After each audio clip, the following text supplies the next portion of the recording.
chapter 7.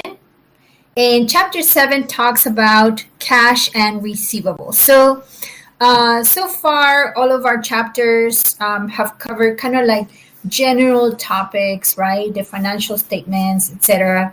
So now from chapter 7 on, you'll notice that we're kind of following the balance sheet, or your textbook is following the balance sheet setup, right? So we're going to start with the most liquid assets first. This semester, we're going to cover most of our assets. Next semester, we're going to cover investments, liability, and then equity, okay? Which covers more complex topics. So for chapter 7, again, we're following kind of like the balance sheet format. So cash and cash equivalents. So cash is actually our currency, our coins, our balances in checking accounts, okay, bank accounts. And sometimes, most of the time actually, businesses have more than one checking account. They may have a checking account just for general expenditures of the business. They may have another checking account exclusively for payroll, okay? So those are not intermingled. So just to keep it better organized and better funded, the accounts ready for payment. Okay, so that will be all lumped under cash. And there's also cash equivalents. So cash equivalents are short-term investments. Short-term meaning 90 to 60 days or less. Okay, so these are highly liquid. It could be like a certificate of deposit, for example. You know, when you open an account at the bank, and you leave the funds, let's say for 3 months or 6 months or 9 months. Well, actually we said 3 months or less, right? For 3 months to earn a higher interest rate. So those types of certificate of deposit, 3 months or less, will be listed under cash equivalents. Other things could be money market funds. So money market funds are kind of like a hybrid between a checking account and a savings account. Okay, that's a money market fund. Treasury bills, those are United States Treasury bills. Commercial paper are like notes, receivables, and payables. Okay, so again, 90 days or less, 3 months or less. That's cash equivalent. If it's longer than the 3 months, then instead of being listed as cash equivalent, it will be listed under short-term investment or just investments. Right, so we have an example disclosure for the cash equivalents. And since we're talking cash, cash also has to do with good internal controls, right? Because you don't want, cash has no owner. So anyone who has cash in their possession, then, you know, all bets are off, right? So this is my cash, and who can say otherwise? Because it's not earmarked. Doesn't have your name on it unless you're actually going to print your name on the or add name, and you can't do that. You cannot deface money. So internal controls, having good internal controls, it actually helps avoid anyone from trying to steal the cash. So that internal control is also important in terms of, it's important for any business, but it's also assessed if you're a publicly traded company. And we're going to talk a little bit more, I think, in the next slide. So internal controls is to encourage adherence to company policies and procedures, to promote operational efficiency, to minimize errors and theft, to enhance the reliability and accuracy of accounting data. Because if you don't have good internal controls, then the amounts that you're reporting on the balance sheet may not be reliable, right? If you're saying you have $100,000 of inventory, but your employees are stealing the inventory and you actually have 40,000 instead of 100,000, then you're misrepresenting that on the balance sheet, right? So internal controls is not just for cash, but also for all kinds of assets. And as we talked about, publicly traded companies, they have to be in compliance with the Sarbanes-Oxley Act. So the Sarbanes-Oxley Act was actually enacted as a result of these corporations in the early 2000s, late 1990s, that were kind of abusing relationships with their accountants, with the public, because they were misrepresenting financial statements. They had bad internal controls, or actually no controls at all, and so it was kind of like a free for all. So the financial statements were actually just fictitious financial statements, because they were not reliable.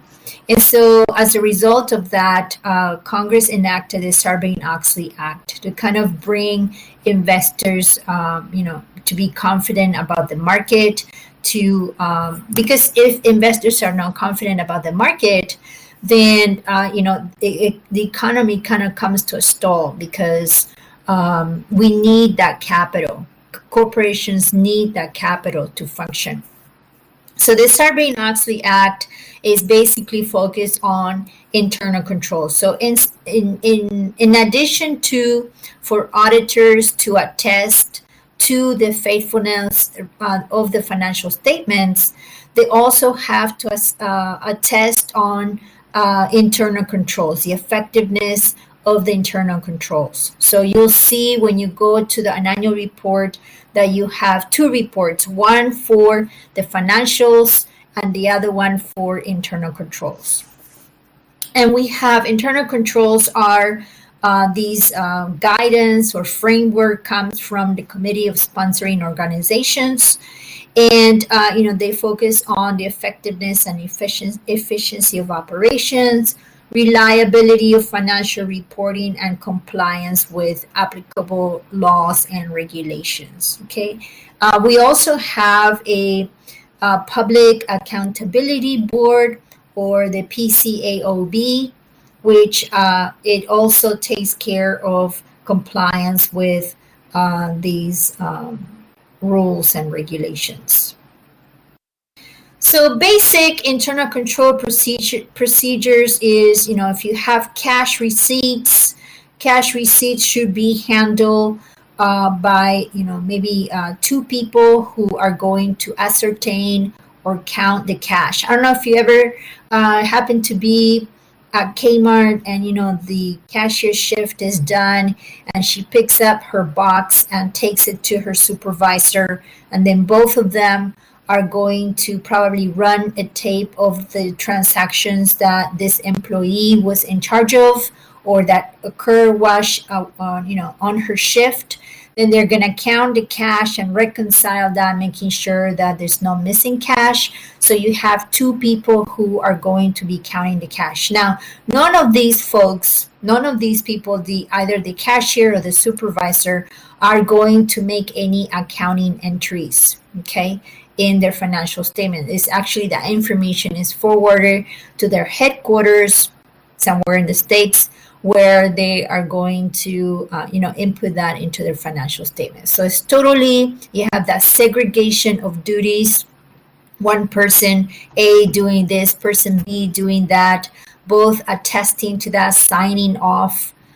So you have who's responsible. So if there's any missing monies, then they can go back to that cashier and say, what happened on your shift? How come we're missing $20 or whatever? Okay.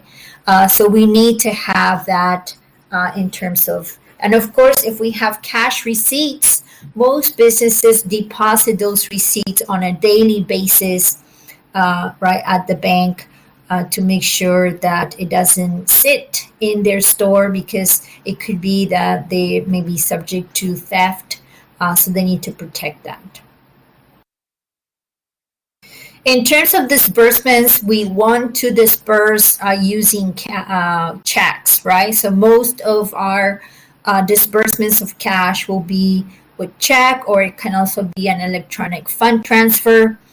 So electronically transfer funds from one bank to another bank, okay, to settle any payments.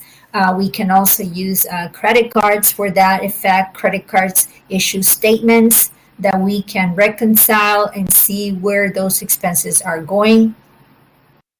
Of course, just a sideline, and if you guys remember from BA 200, we also can set up some petty cash, right? We can have some cash on hand. We call that petty cash, just for like small expenses. Maybe we want to buy our employees, lunch or whatever for one day. Instead of, just writing a check for, $20, $50, whatever we want to set that amount to, we're just going to have this petty cash on hand. Okay, so that's just a small amount on hand for those little expenses. But for most of the time, we want to use checks, right? And if you notice, some companies, depending on the amount of the check, you're going to have maybe two people sign the check, right? Sometimes the check says if over 5,000, you need a second signature. Okay, so again, that's that checks and balances. And of course, for every checks have to be authorized by the appropriate parties, just to make sure that, who are we making this payment to? Is this a vendor? We should have some sort of file on that vendor, some information, okay? Because, usually companies suffer from embezzlement, right? It's when the employee takes money. And you may have instances where the employee goes through such an extent as to create a fictitious company and make payments to that fictitious company, right? Or things like that. I mean, they can get pretty creative. They can even have a fictitious employee. So companies have to protect for that, and they usually have to trace these records, make sure that they have vetted that vendor, that they know the vendor that they're making payments to. All right, so that's just basic internal controls. It can get a lot more sophisticated, of course, with, people has passwords, so we know who is actually doing transactions and things like that. So that is helpful as well. There may be instances where a company is earmarking some cash or saving some cash for specific purposes. It could be maybe for future expansion. Maybe we are, saving some cash on the side to maybe purchase another company or invest in another company. Okay, so if that's the case, we're going to have to list this restricted cash separately from our cash and cash equivalents. And the classification, whether it's going to be current or non-current, will depend on what are we trying to use this cash for, right? If it's planned expansion that won't take place 5 years from now, then we're going to be listing this restricted cash as non-current, okay? And companies will usually have some sort of disclosure. Another reason for restricting cash, it could be as a compensating balance. Okay, so the bank may ask, okay, you want to borrow $100,000. We want you to have $20,000 in your savings account, and you cannot touch that balance. Okay, so you just leave it there, and as long as you have that, then we'll let you borrow the $100,000. So that's just basically kind of like a protection for the bank. Maybe this person is high risk, or maybe they don't have a relationship with this person or this company. And so in order to build that relationship, they're going to ask them to have a certain amount in their savings account. Like it could be it could be in a personal matter. Like, for example, let's assume you don't have any credit and you're trying to build credit. So you're asking the bank to either give you a personal loan or maybe a credit card. And since you don't have any credit, then the bank may ask that you keep a certain amount in your savings account for them to grant you that. And once you build that credit, then they're not going to ask you to do that anymore. But it's just for protection, for the bank to protect themselves. So if we're asked for compensating balances, then that's going to affect our interest rate, right? The interest rate that the bank is giving us is not a true interest rate, because the amount that we're actually borrowing from the bank is less than the amount that we had initially asked for, right? Because they're asking for us to keep a certain balance in the savings account. So in this case, for example, we have a company borrows $10 million from a bank at an interest rate of 12%, but the bank is asking us to leave $2 million in our non-interest bearing checking account. So in essence, the amount that we're borrowing is $8 million, is not 10 million, right? And so if the interest, however, the interest is calculated on the 10 million. And so if my interest divided by the 8 million, then my true interest rate on this loan is 15% instead of 12. Okay. All right, differences. I don't know. We're not covering IFRS. There is a class BA 307 that's dedicated to IFRS, or you may see IFRS in that class. But in essence, IFRS treats overdrafts as it adds it up to any positive accounts that you may have from the bank versus the overdraft. For GAAP, we treat it as a liability. Okay, so for GAAP, we treat it as a liability. So overdraft is basically, let's say, for example, that your account balance right now is $100. Okay, and you wrote a check for $150. Okay, so you forgot that you spent another $50 somewhere. So you only have $100. The bank receives this check for $150. So the bank, instead of returning that check unpaid, they're gonna pay it, okay, and they're gonna leave your account with a negative 50. That means that you now owe the bank $50, and they might charge you a fee for that as well. So if you have this negative bank balance, then for GAAP, we treat that as a liability. Okay. Okay, now we come to accounts receivable. Okay, accounts receivable, you guys are familiar with this. I think you start working with accounts receivable from the first day in VA 200. But just as a refresher, an accounts receivable is an oral promise to pay from your customers or your clients, and they're usually paid within 30, 60, 90 days, right? Very quickly. We may encourage our customers to make quicker payments by offering discounts, which we're going to go over all that if you remember. And so that's the accounts receivable. Of course, we don't want to have too much of accounts receivable, because that means it's money that is not in our pockets, and we need money to pay or meet our obligations, right? So we have to, in terms of, performance obligations, so this tying this concept to chapter 6 is that we really need to be attentive as to the different performance obligations that our contract contains, and then how are we going to, when are we going to record accounts receivable. So basically, accounts receivable, we only record once that we have met our obligations. So we either have delivered the goods, inventory, whatever they order, or we have performed the service. So after we've done our part, then we're going to bill them. Okay, we're gonna bill our customer, which they didn't pay, so we're gonna bill them. We have already fulfilled our obligation before being able to do accounts receivable. Okay.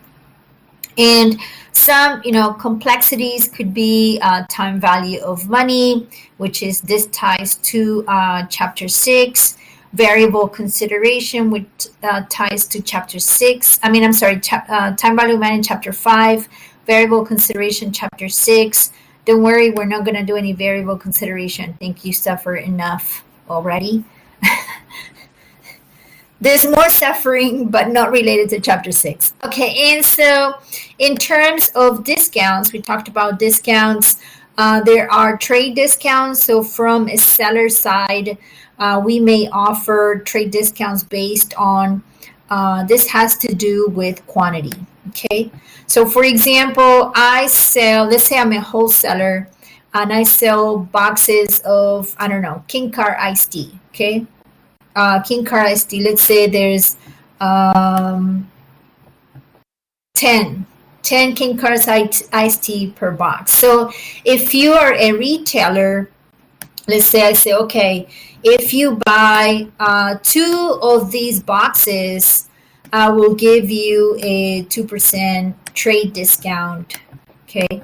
If you buy 3 or let's say four of these, then I'm gonna give you a 10% discount. Okay. So you're gonna get a 10% discount and so on and so forth. So the discount usually is greater as you add more quantity, right? As you add more quantity, then you get more of a discount. That's just to entice your customer to purchase more, all right? So if we are in the presence of a trade discount, then we record that sale net of the discount. Okay, net of the discount, because they're already taking advantage of this. There's no timing difference because they have decided to buy in bulk. Okay. Unlike a sales discount. So for a sales discount is when we have granted them credit, and I'm not talking about credit card, I'm talking about accounts receivable, right? We have allowed them to pay within 30, 60, or 90 days. However, we want to entice them to make those payments sooner because, like we said, we need the cash. Okay, we need the cash to meet our obligations. So, types of discounts that might be offered are, for example, 210 net 30. So, you guys should be familiar with these terms from BA 200. The 2 means 2% discount if it's paid within 10 days. Otherwise, they have to pay the full amount if paid within 30 days. Okay, so it's not always 210. It could be 115. It could be 320, whatever we decide. Okay, but just know that the first number indicates a percentage, and the second number indicates the number of days that the term, right? The term of that discount. Now, there's 2 methods to deal with discounts. One is the gross method, and if you've had the BA 200 class with me, we kind of focused on the gross method. We left the net method aside. So net method is we are considering or assuming that the customer is going to take advantage of the discount. Okay, so we have to kind of learn the different treatments. So we have an example here. The Hawthorne Manufacturing Company offers credit customers a 2% sales discount if the sales price is paid within 10 days. Any amounts not paid within 10 days are due in 30 days. On October 5th, 2021, Hawthorne sold merchandise at a price of $20,000. The customer paid $13,720 less the discount on October 14th. So they met the 10 days term, right? So they took advantage of the discount. And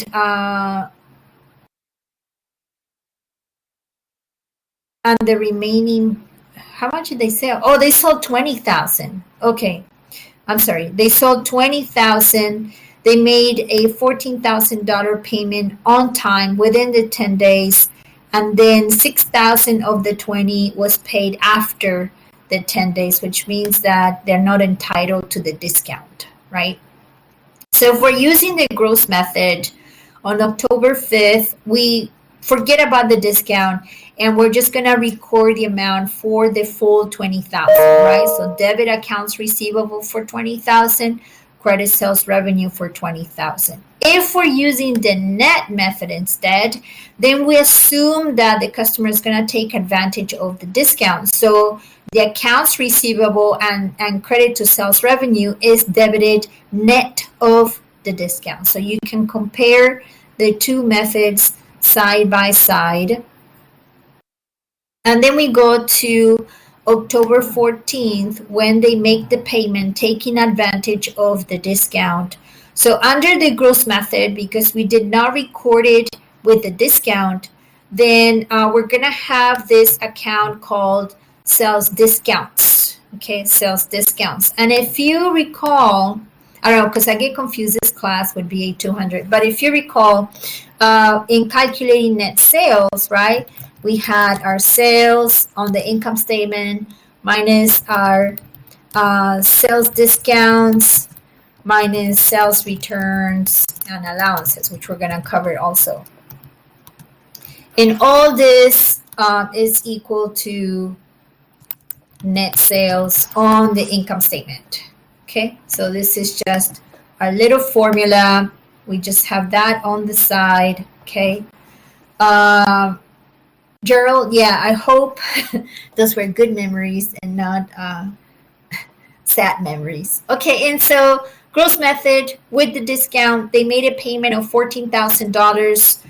They are entitled to a 2% discount. So we take 14,000 multiplied by 98% or 1 minus 2% to calculate the cash net of the discount. Okay, so let me take that here. So 14,000 multiplied by 1 minus 98% is equal to 13,720. We still have to zero out our accounts receivable, right? And our accounts receivable was under the gross method. So we're using our gross amount, not with the discount, to credit that receivable. And then we have a difference, which we are going to assign to this account called sales discount. So sales discounts, in essence, is like an expense, right?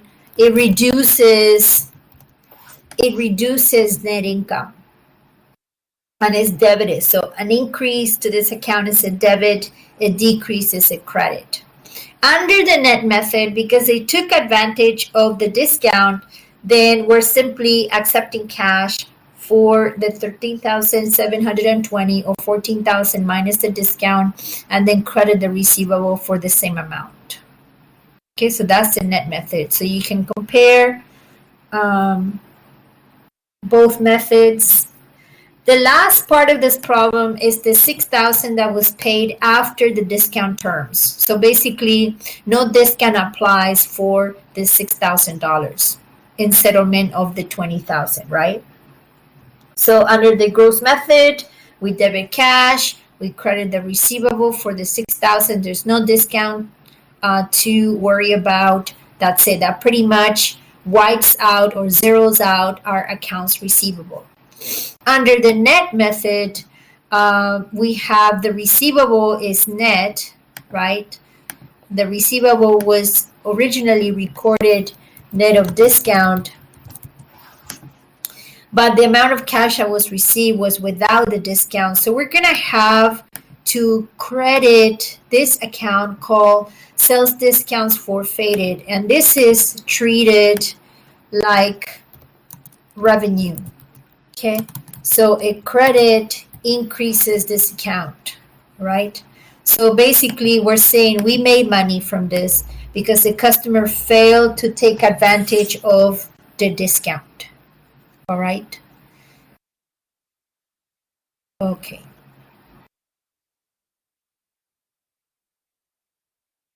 Okay, so you can see side by side, okay, the presentation. We end up with the same sales revenue under both methods.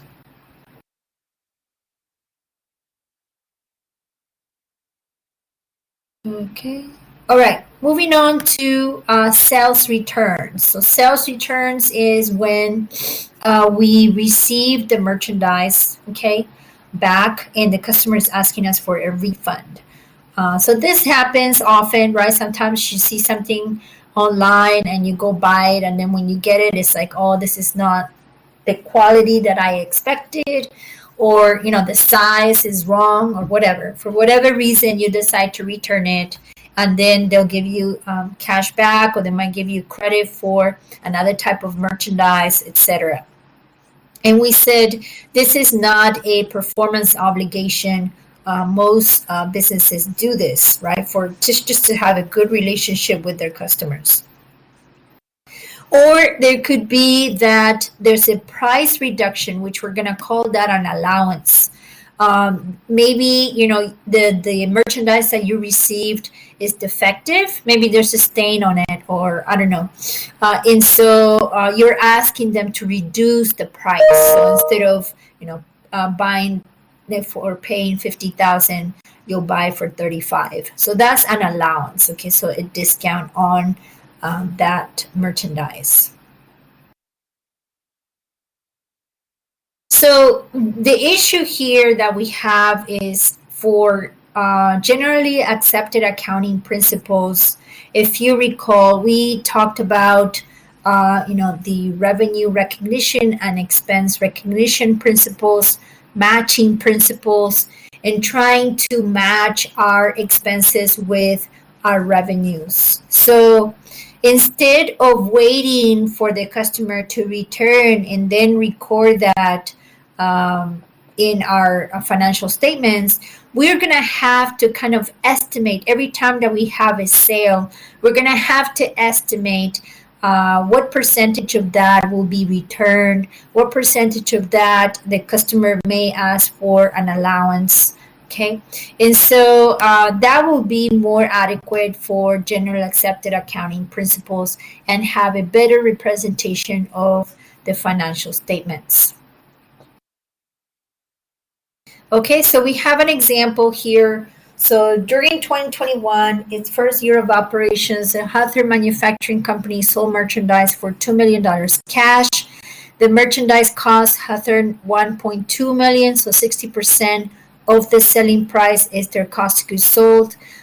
Industry experience indicates that 10% of all sales will be returned. Okay, so 10% of all sales will be returned, which equals 200,000. So the 2 million that they sold for that year multiplied by 10%. Customers returned. So in actuality, in 2021, customers returned 130,000. Okay. So how do we deal with this? First of all, we have the sales, right? So let's record that. So we're going to have a debit to cash, a credit to sales revenue for the 2 million. And then we know that every time that we sell merchandise, we have two journal entries, right? We have two journal entries, one to record the sale, the second entry to record our cost of goods sold and credit our inventory on the balance sheet. So basically, we're transferring this cost from the balance sheet to the income statement. We can only expense inventory or the cost of inventory when we sell the inventory. Okay. So just a refresher. And of course, cost of goods sold is going to be less than our sales revenue. We want to sell our merchandise for a higher price than the cost of the merchandise in order to make money, right? So remember that the 130,000, so we said 200,000 was the estimate. So it was 2 million in sales, and we had estimated that 10% of that was going to be returned. So that's 200,000 of expected returns, correct? Now we were told that 130,000 was the actual amount. So that leaves us with 70,000 that we are going to have to accrue. That is part of our estimate. Okay. We're going to deal with that in the next slide. So for that, we'll put a pin on that, and we're just dealing with the actual sales returns of 130. So we're going to debit sales returns. Remember, sales returns and allowances on the income statement, that formula I had in calculating net sales. So this is going to be, again, sales returns. It's kind of like an expense. So that means that a debit increases this account. Okay, so debit sales returns, credit cash for 130. These are the actual returns, and actual returns need to be put back into inventory, right? So we go to our warehouse and we give them back this merchandise.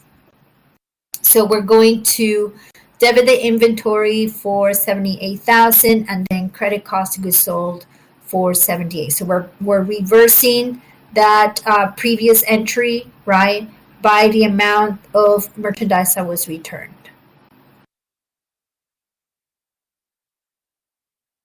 And now we deal with the additional estimate. Remember that we said here that we had initially estimated 200,000 of sales returns, 130 was actual. So now we have to deal with the 70,000. We have to accrue this estimate of 70,000 that hasn't been returned yet. And so we are going to debit sales returns again. This is an income statement account, it's an expense. So income statement,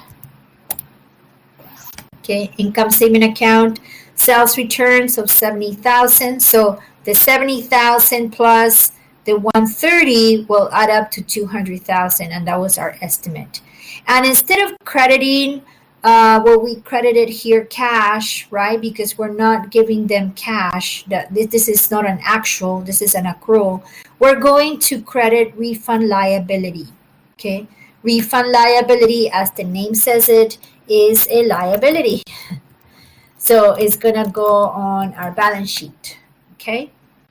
And then we're going to use this account, inventory estimated returns. So again, these are estimates, okay? Again, it's the 60% of the 70,000, and then credit cost of goods sold for 42, right? So this is the estimated portion.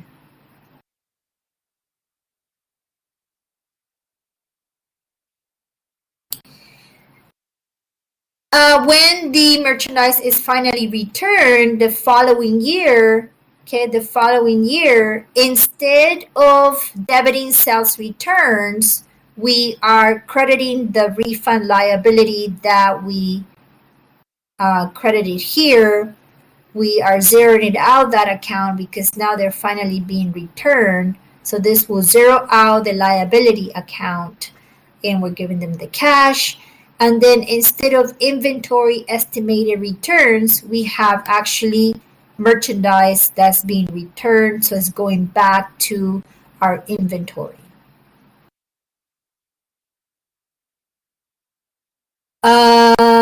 Yes, normal balance will be a debit.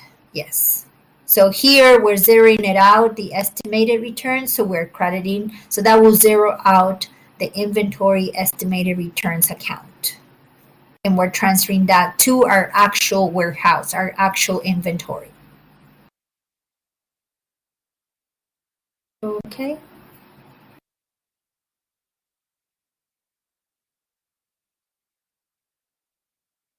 All right. Yeah, I think they said that here, but we're not gonna worry too much about that. Basically, if we have refund liability that is unused, or that we see that our customers are not or have reduced the rate of return of this merchandise, and so instead of 10%, now it's 8% or 6%, then we're gonna have to reduce the refund liability and we're gonna credit sales returns. Okay, so we're reducing our sales returns on the income statement and reducing the liability, and then adding that to cost of goods sold. Okay, so this would be the entry for that adjustment. But we won't worry too much about this. Let's just focus on the three entries that we looked at, or three scenarios that we looked at here, just to kind of narrow some of the things that we need to focus on, because there's a lot of parts in this chapter. It's fairly extensive. All right, and so subsequent valuation of accounts receivable. And again, this should bring flashbacks from BA 200 when you were looking at accounts receivable. Again, another matching principle issue or expense recognition principle that has to do with bad debts. Okay, so bad debts are actually since we're granting credit to these customers, we're saying, okay, we trust you. We know that you're going to pay us within 30, 60, or 90 days. But especially now with the pandemic and all that, people losing business and things like that, there could be an increase in bad debts, right? People who are unable to pay these receivables. And so instead of waiting for, to assess when that receivable becomes, a bad debt, we're just going to estimate, right? Again, to try to match the expense with the revenues that are in the period that are being recognized. We're going to have to estimate the amount of bad debts. Now, the direct write-off method, which we're not going to cover, it's not GAAP, right? It's not GAAP. So basically, this is as you go. As the account receivable becomes uncollectible, that's when we're going to record the bad debt. Most businesses do this, especially if they're on a cash basis, small businesses.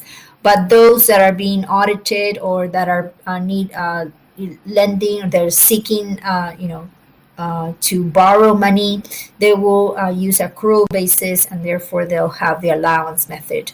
But for tax purposes, the taxman or the tax authorities, they prefer the direct write-off method. But for GAAP, we're going to do the allowance method. Okay. So basically, our adjusting entry for bad debt expense. Oh no, I'm sorry. This is a direct write-off. Sorry about that. We're not doing this. So we're looking at the allowance method. That means that we have to calculate the amount that will be uncollectible. Okay. Let me move forward here because I want to go through the two methods to assess the, okay, I'll come back to that.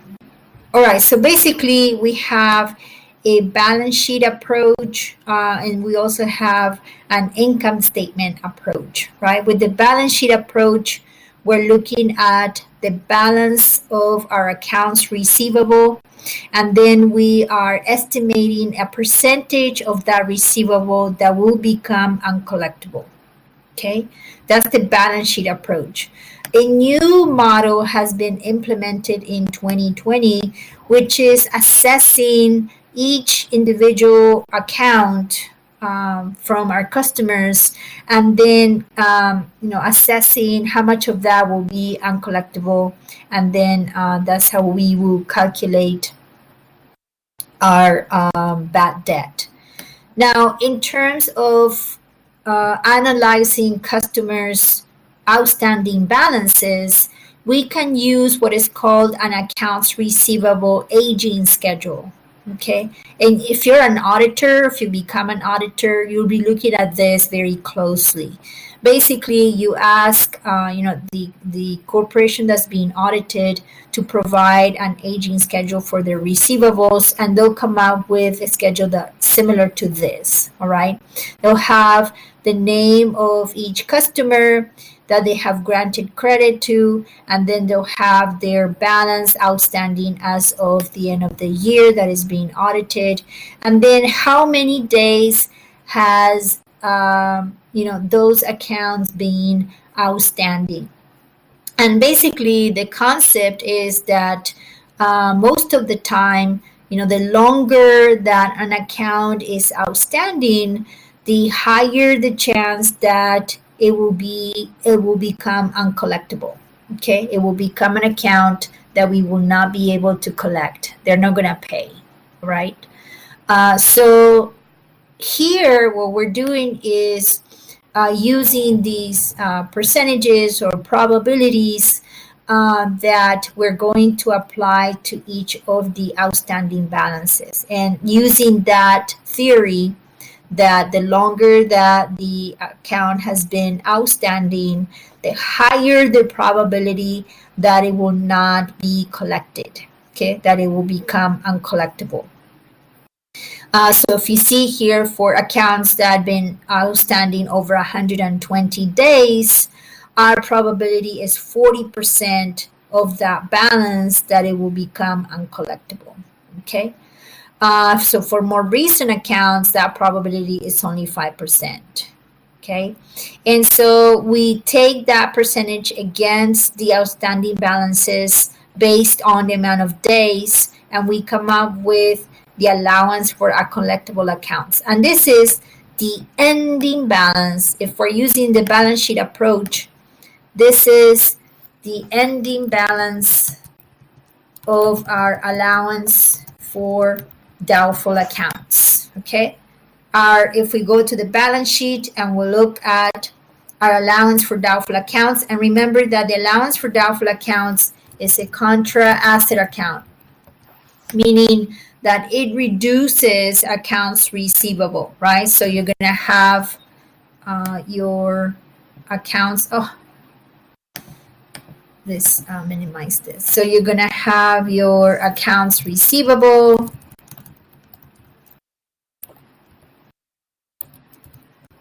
okay, and then you're going to have less the allowance.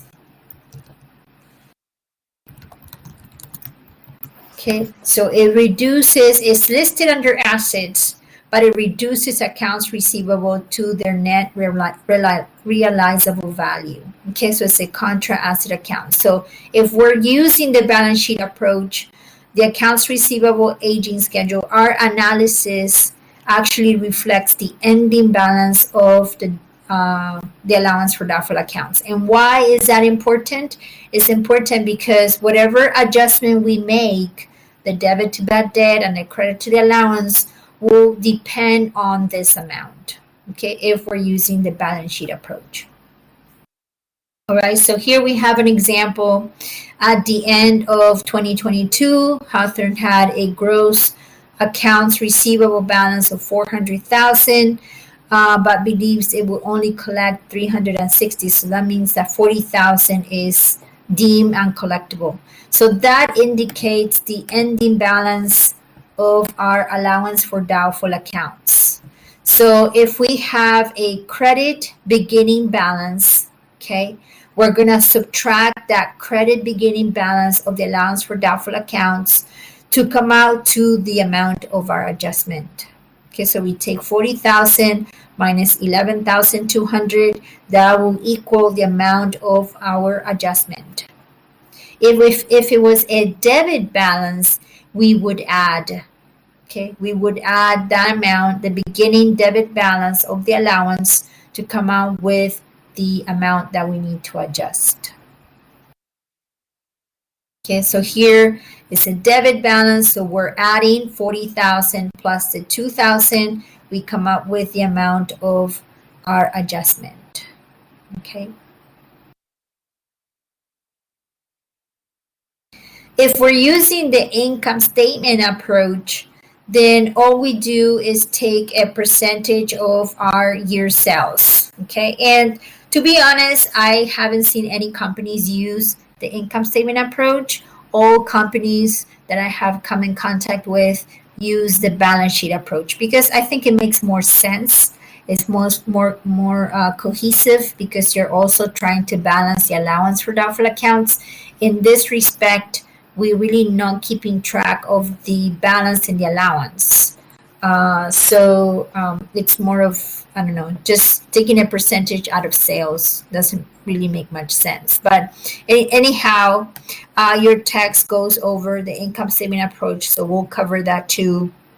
So income statement approach, we're going to take our current sales of 1.2 million and then multiply it by our estimated uncollectible, which is 2%.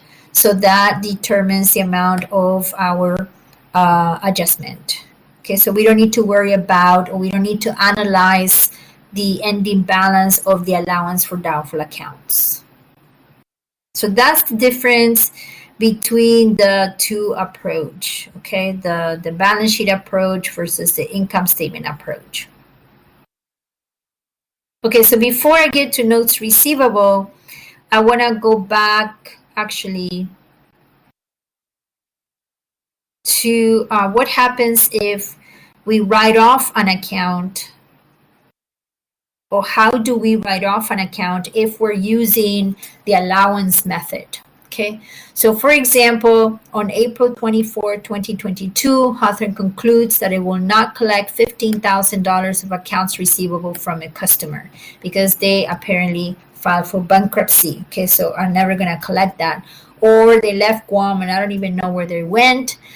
They didn't leave a contact number or address. And so I'm just gonna go ahead and write off this account. So since we're using the allowance method, we have already debited bad debt expense when we did our estimate and our analysis, whether we use the income statement approach or the balance sheet approach.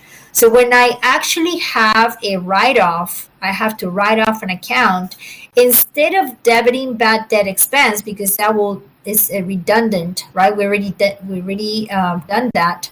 Then we're gonna debit allowance for uncollectible accounts. Okay, so we're basically reducing the balance of the allowance for uncollectible accounts by the actual write-off. And then we credit, of course, accounts receivable because we're zeroing out this account because we deem this account uncollectible. Okay, so that's the write-off when we're using the allowance method. And then let's say this person now comes back to Guam. Okay, so I see them at GPO and I'm like, hey, you owe me $1,200. And so this guy goes, all right, I'm going to pay you. So, but I already wrote off the balance, the receivable.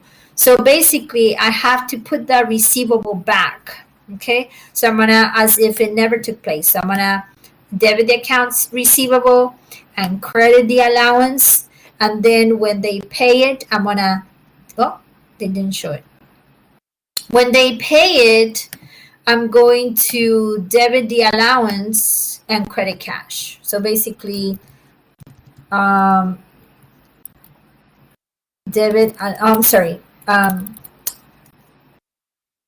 am I saying? I'm debiting cash. Debiting cash for $1,200, no debit the allowance, and credit the accounts receivable. Okay, so if I have to write off an accounts receivable under the allowance method, I debit the allowance and I credit the receivable. If they come back and they say, I want to make a payment, I have to reinstate it. So I'm going to debit accounts receivable and credit the allowance. And when the payment arrives, I debit cash and I credit accounts receivable. All right. So we have to do those extra steps. We have to reinstate it before we receive or accept the cash or record the cash to the financial statements. Okay, last part, we're going to be looking at notes receivable. Okay, notes receivable are different from accounts receivable in that they are written.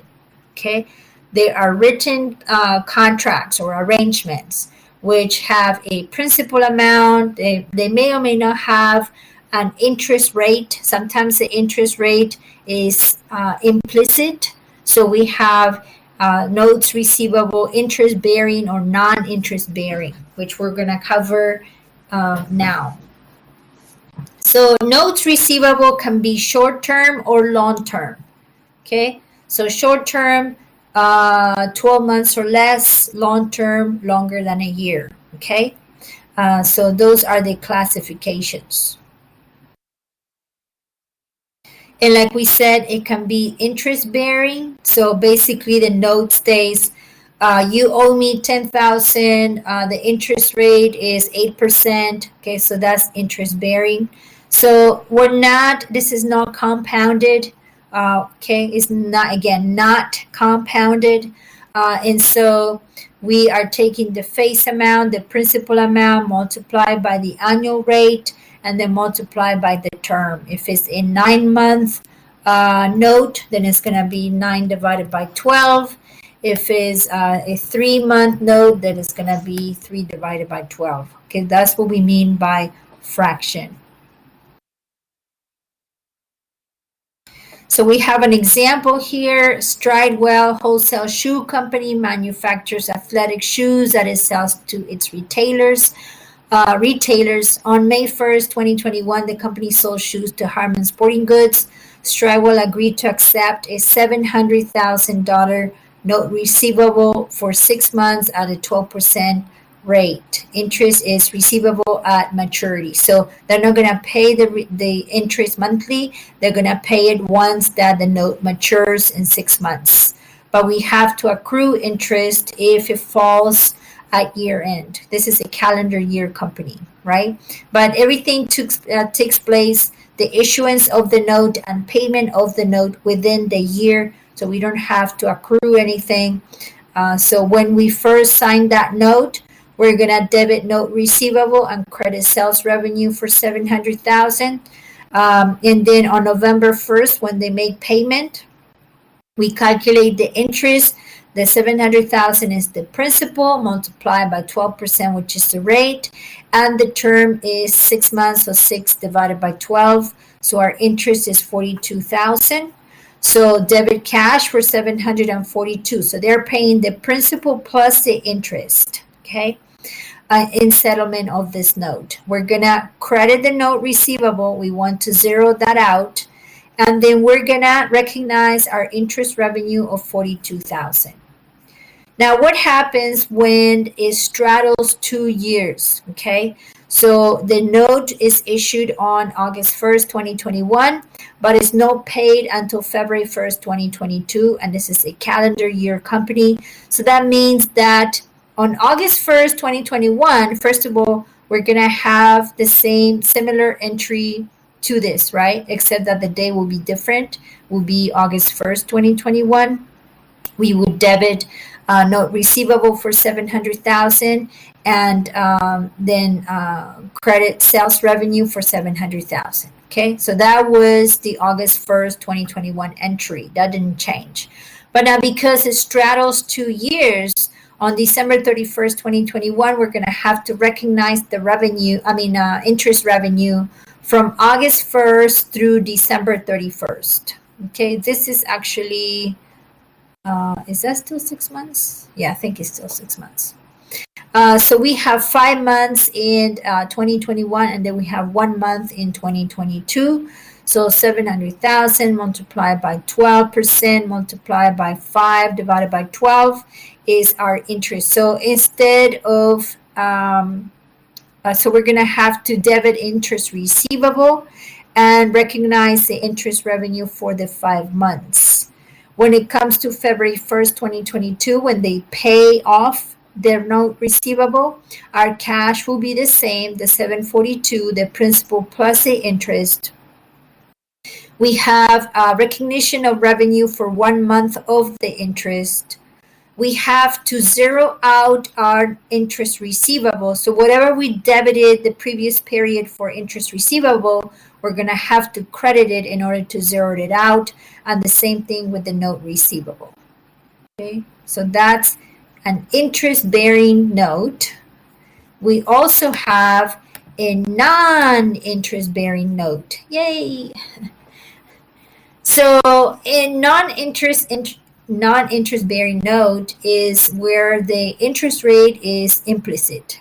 Okay, it's not really specified on the note, but we can tell that there's an interest component because there's a difference between the amount that is due for this note and the sales price of our merchandise or equipment or whatever we purchased. Okay, so that difference is going to be our implicit interest. All right. So in this case, again, we debit note receivable for the face amount of $700,000. We credit sales revenue for $658,000.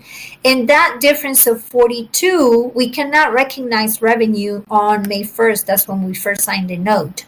We cannot recognize any revenue at this point. We're going to use an account called discount on note receivable. Okay, discount on note receivable.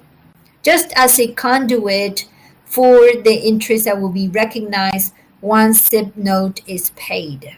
Okay, and so on November 1st, when the note is paid, we're gonna debit the discount on note receivable to zero out this account for 42, credit our interest revenue. We're finally recognizing interest revenue, and then we debit cash for the principal amount of the note.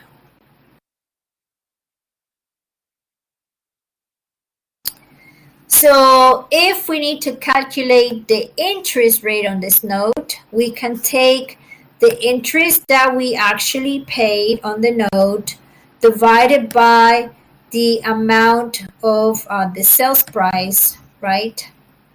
And then remember that this note was only for 6 months.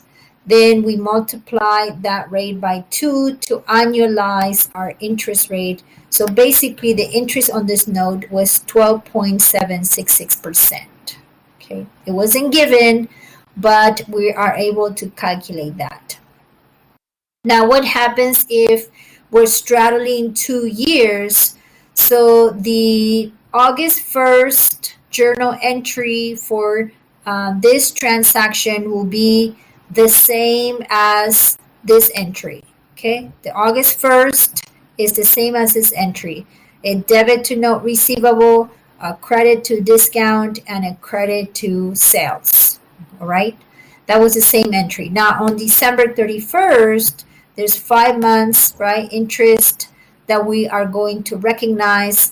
So we debit discount or note receivable and we credit the interest. And then for February 1st, it's only 1 month. So we debit our discount or note receivable. Basically, the balance left, the 42 minus the 35 is 7. And then the interest revenue of 7 is recognized. And we receive the cash for the note, and then we zero out the note.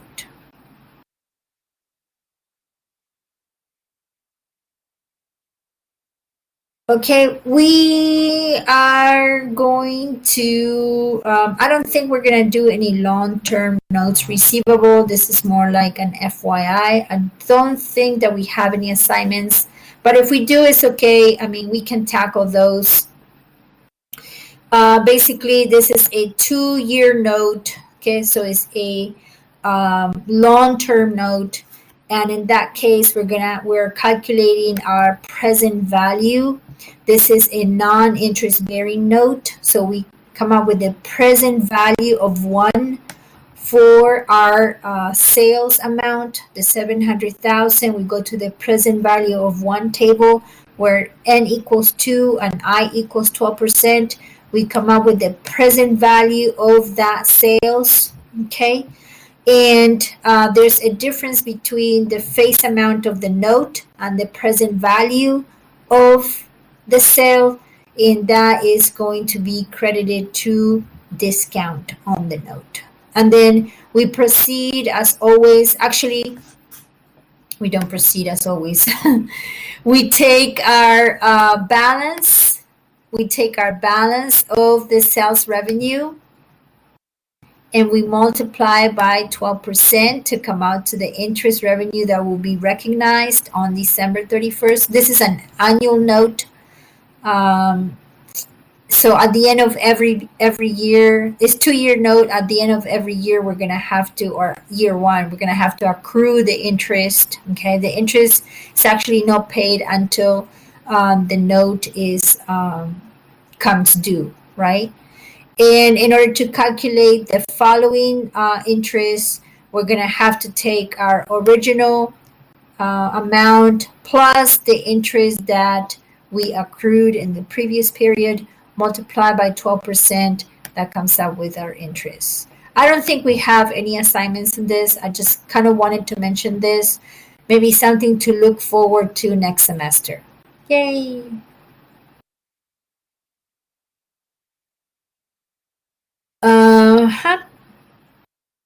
Okay.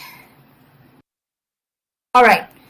I don't think that I included any assignments with financing or receivables, but I kind of wanted to mention this so that you have some sort of basic understanding.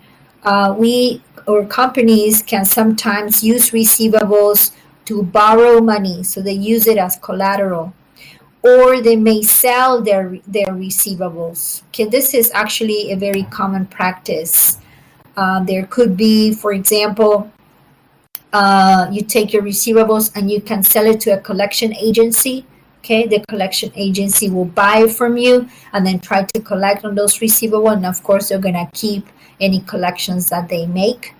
Or we may have to borrow, we want to borrow money from the bank. So we're saying, okay, here's our receivables. Can we borrow money? Right? And if we don't pay, then you can go ahead and collect on it. All right. So for borrowing, there's two types. There's secure borrowing with pledging of the accounts receivable, right? So just merely as a collateral. So in that case, we don't have to do any journal entries. We simply have a disclosure on the financial statements. If it's secured borrowing with assigning, so basically we have detail, we provide the bank a list of our customer accounts, for example, and so the bank may go and collect from each one of these customers, okay? Then that's called assigning. In that case, we are going to have to journalize that transaction. We have, for example, the cash that was received in exchange from the bank. This is our loan. This is the amounts that we received. The bank, of course, is going to charge a fee. And then we're going to credit the amount that we owe to the bank. Okay, so just as FYI, don't panic. Okay, and then, of course, when we make the payments, then there's going to be an interest expense factor that we are going to have to account for. So this is secure borrowing with assignment. Okay. Or like we said, we may sell our receivables. If we sell our receivables, we remove it from our balance sheet, and we may recognize a gain or a loss. Okay, there's two types again. When we are selling receivables, there's the factoring arrangement, company that sells their accounts receivable to maybe a financial institution or a collection agency like we talked about, and they are responsible for collecting, okay? Or it could be where the company creates a special purpose entity. All right, so they're partially own this SPE, and the SPE buys and sells accounts receivables and commercial paper and stuff like that. When we're talking about sales, we got to pay attention to whether it's without recourse or with recourse. So without recourse means that the buyer, so whoever is buying it, whether it's a financial institution or collection agency, they cannot go back to the seller and say, hey, customer X is not paying, so you owe me money. They cannot do that. That's called without recourse. With recourse, it means that the seller kind of has a responsibility of making sure that those customers are going to pay. And if they don't pay, then the seller has to pay. Okay, so that's without recourse and with recourse. And you have all of the lengthy journal entries for both in terms of factoring. So we said we don't need to worry about factoring. So pretty much the three areas that we are looking at, and you have a summary here of what's going on. But the three areas that we're looking at is going to be, is it three areas?